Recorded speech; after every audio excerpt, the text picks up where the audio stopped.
sinematografi, kita itu belajar bikin film dari awal sampai akhir. Pada tahap pertama ada yang disebut dengan pre-production, di mana kita itu merancang sebuah film.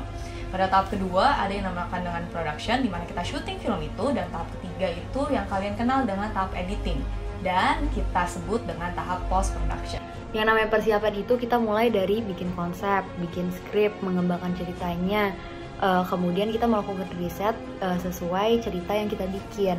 Misalnya berdasarkan skrip kita harus survei lokasi mana yang kira-kira cocok. Kemudian kita juga harus cari aktor siapa yang kira-kira cocok, melakukan casting misalkan. Kemudian kita harus membuat perencanaan biaya, membuat storyboard, call sheet, dan lain-lainnya. Nah, pas pre-production kita juga udah harus tahu kita bakal butuh equipment apa dan properti apa. Dari pre-production yang udah matang, maka waktu syuting pun akan lebih aman dan efisien. Nah, dari syuting yang udah bagus, pasti hasil dari post-production itu sesuai dengan harapannya kita. Nah, nanti kita itu bakal dikenalin sama job desk yang beda-beda. Contohnya kayak mulai dari sutradara, DOP, produser, art director, editor, dan lain-lainnya. Nah, tiap tugas itu kita diarahin untuk mencoba job desk yang berbeda. Jadi misalkan tugas 1 kita nyoba jadi director, nanti nextnya kita bisa coba jadi produser, art director, atau yang lain. Nah, itu berpengaruh nanti ke tugas akhir. Nanti kita bisa menentukan posisi apa yang kira-kira cocok sama kita. Jenis film yang diproduksi itu mulai dari fiksi, contohnya kayak drama, film-film drama, thriller, romance, atau film apapun tergantung dari skrip yang kalian buat. Kemudian ada juga film non-fiksi atau yang dikenal dengan dokumenter. Selain itu, serunya kita juga diajarkan untuk membuat music video dengan musisi yang memang sudah eksis. Selain hal yang teknis dan konseptual, kita juga diajarkan untuk memiliki attitude yang baik dalam dunia perfilman. Contohnya, mental yang kuat dan sikap yang profesional. Kalau masalah buat biaya tugas itu gimana? Kita bisa ngakalin lewat pertama, yang paling simpel itu nabung.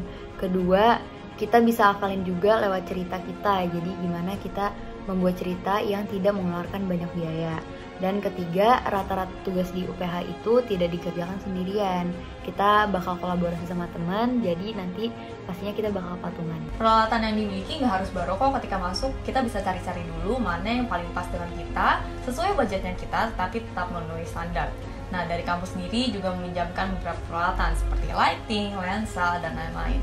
Lokasi pembelajaran kita nggak cuma di kelas, tapi juga di luar dan didampingi oleh dosen-dosen kita. Salah satu hal yang membedakan konsentrasi sinematografi UPH dengan konsentrasi lainnya itu, kita itu harus banget bisa bekerja sama dalam bentuk teamwork. Nantinya kita kerja di mana? Kita bisa kerja di production house, TV station, juga industri film yang saat ini sedang berkembang dengan pesat.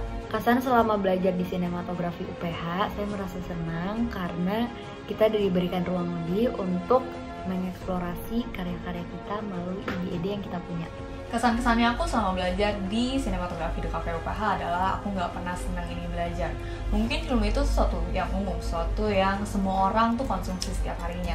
Tapi ketika kalian udah ada di balik kamera, kalian ngerasain gimana sih proses produksi itu sendiri. Itu tuh menjadi sebuah pengalaman dan sesuatu yang nggak bisa kalian tuh benar-benar lupain seumur hidup. Nah, buat kalian yang takut, kira-kira nanti gue bakal kerja apa kalau misalnya gue masuk film? Jangan takut, kalau misalnya tuh kalian benar-benar suka sama film, kalian tuh gak bakal ngerasain waktu yang udah berjalan.